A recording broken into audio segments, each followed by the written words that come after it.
Video बनावा आराम से। हालो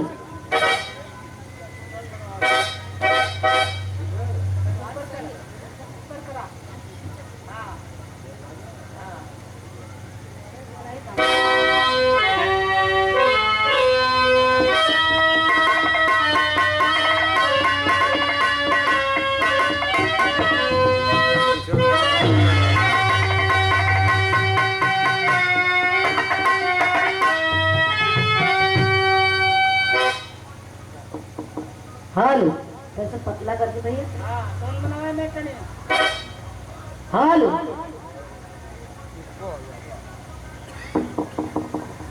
हेलो आवाज पतली करो भैया। आवाज पतली कर दे उसके कहीं। हालो हालो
अच्छा साहब, सबसे पहले इस माटी को प्रणाम करते हुए माँ के चरणों में माथा टेकते हुए आप सभी भाइयों को प्रणाम करते हुए मंच के माध्यम से आप लोग का नमन बंदन और आशीर्वाद को चाह रहे। यहाँ सारे लोग के बीच में हमारे आप माननीय श्री प्रशासन आप जी के भी उस पर उपस्थिति बात बड़ी सौभाग्य की बात है। आप लोग का दर्शन बड़ा कम मिलेगा, लेकिन अच्छी बात है। नमन है, प्रणाम है, आशीर्वाद का चाहे बात बहुत आगे हो गई। समय विलम्ब हो गया बाबा, कुछ कहे के ना मुद्दा पे आवल माई को ख्याल नहीं नाराज ना हो हमारे मास्टर में। क्या बात है, क्या बात है।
मोहब्बत की झूठी। जमाना बहुत बदल गए साहब, एक खातिर हम लोग के भी थोड़ा बदले के पड़े, नहीं तो कुछ लोग कहे कि आगे ना कुछ ठंडा नहीं। भले माई की मूर्ति बैठल हो, लेकिन गीत ऐसा ऐसा बजत हो बाबा, आप लोगों को बतौला की जरूरत नहीं है। क्या बात है, आई हमारे साइड वाले भैया भी कोनो कसर ना था। इन 9 दिन नारी का पूजा होला। दशहरा जमुना के लोग दशहरा यानी दशानन का वो दिन पर आजे हो गए विजय प्रभु राम को भाई दशहरा, वही से दशहरा पड़ गई। तो आज इन 9 दिन में भी नगीना भैया छोड़ना ना। ये देख रहे हैं हम इधर एक दिन उधर चल गए हैं, तो कि का हो पानी फेंकत थे कुछ लोग ही नहीं मनी होला, कुछ लोग अरे केहू के काम नारी का बात हम करती हैं, हम को थोड़ी हम नारी का बात करती। कुछ लोग होला ना चप्पल की तरह साथ भी चले ना, पाछे से कीचड़ भी उठावे के चाहिए। क्या धन्यवाद।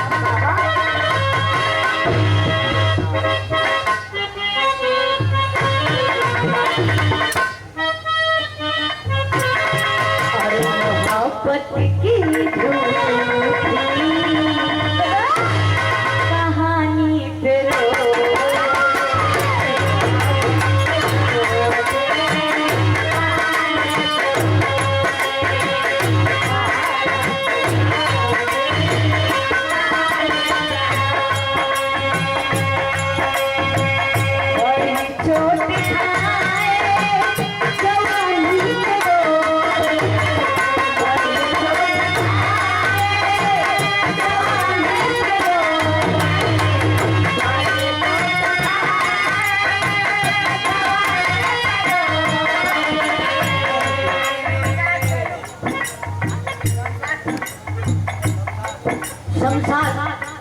आप भैया की तरफ से देखे सैलून बार भैया अपने कमाई में से हमके देला।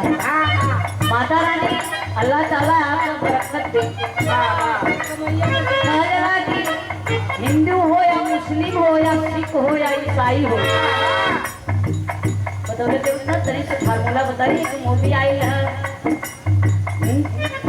अमर अकबर अंथोनी, एक क्रिश्चियन रहे, एक हिंदू रहे, एक मुसलमान रहे, लेकिन वो तीनों जने का बाप का नाम जाना सीखे रहे, प्राण है उनका नाम रहा किशन।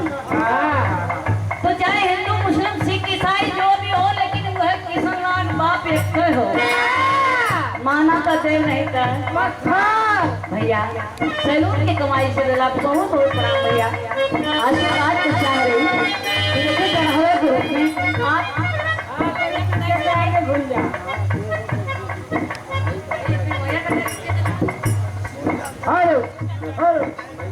आज आप श्री डॉक्टर साहब शिव डॉक्टर साहब की तरफ से 50 रुपए का आशीर्वाद आया।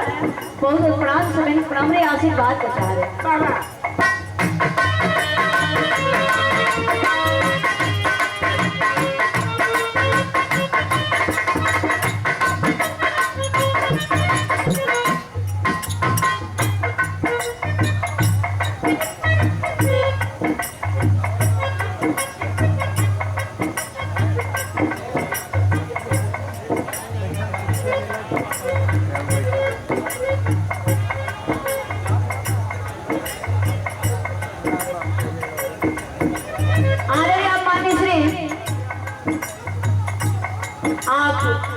विजय राजभर जी ठेकेदार साहब की तरफ से ये 501 रुपया का आशीर्वाद हो। इस सुंदर पुष्पहार सुंदर साफा के साथ आप चढ़ावे के रूप में हमारे सम्मान के माता रानी करे हर क्षेत्र में आपका सम्मान होता रहे। कतो अपमान का मुंह जन देखा ये नरसिंह भैया की तरफ से जेकरे सौजन्य से आप लोग को सेवा करे का कुछ अवसर प्राप्त भई। पैसा ना बढ़ी आगे कहाँ बढ़ी। हाँ भैया की तरफ से 101 रुपये का पुरस्कार है। ये देखा है मेरे भरत भैया ये भाई का जो पावन आशीर्वाद होता है आपने दिया, आपकी कलाकारी में चार चांद लगे, 500 की प्रगति करेगा। ये हमारे छोटे भैया प्रियम जी की तरफ से 101 रुपये का आशीर्वाद। ये देखा सुंदर, बहुत बहुत सुंदर। आज सुनिए, बहुत पसंद करता हूँ।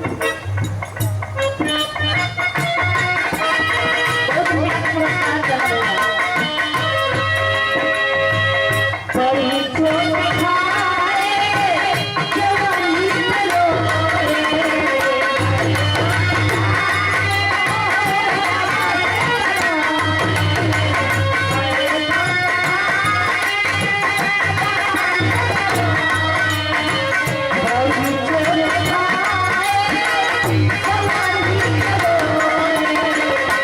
मोहब्बत की झूठी कहानी करो।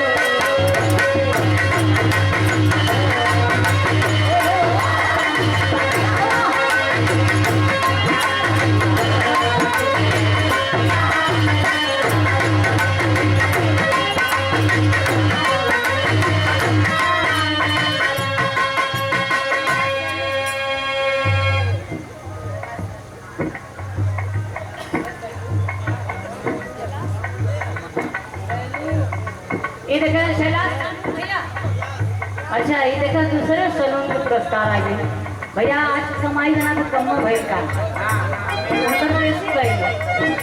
मेला चले, ठीक है, कोनो बात ना। बूढ़े बूढ़ से चला बरला तो प्राण सभी को काम रहे, आशीर्वाद बेचारे। माँ के मंदिर में बिटिया पहुंचल, हाथ जोड़ से माई से बिन्नत पहले ये मतारी कि बिटिया महल अगारी कुछ ना चाहिए माई, अगर कुछ दे के बाबू भैया चाचा लोग के बीच में हमारा वो ये सवार बात कैसे बिटिया कहला।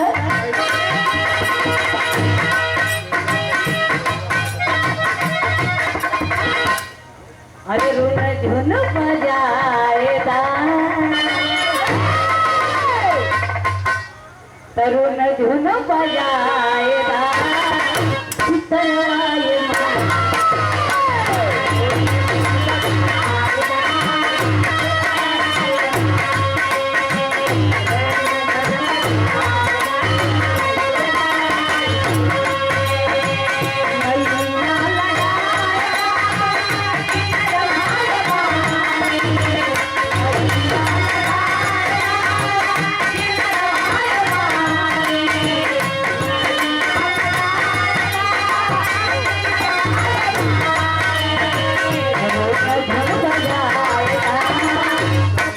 क्या बात है।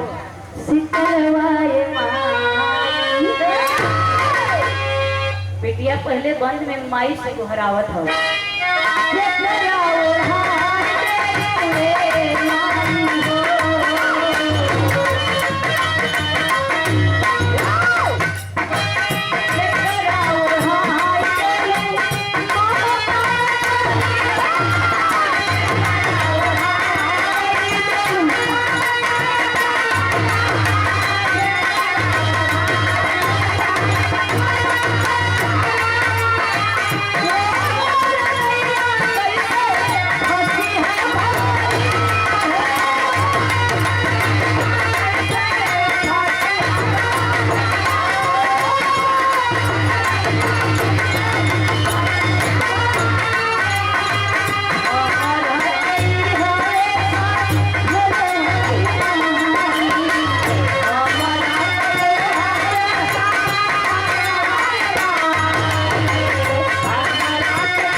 सितरवाए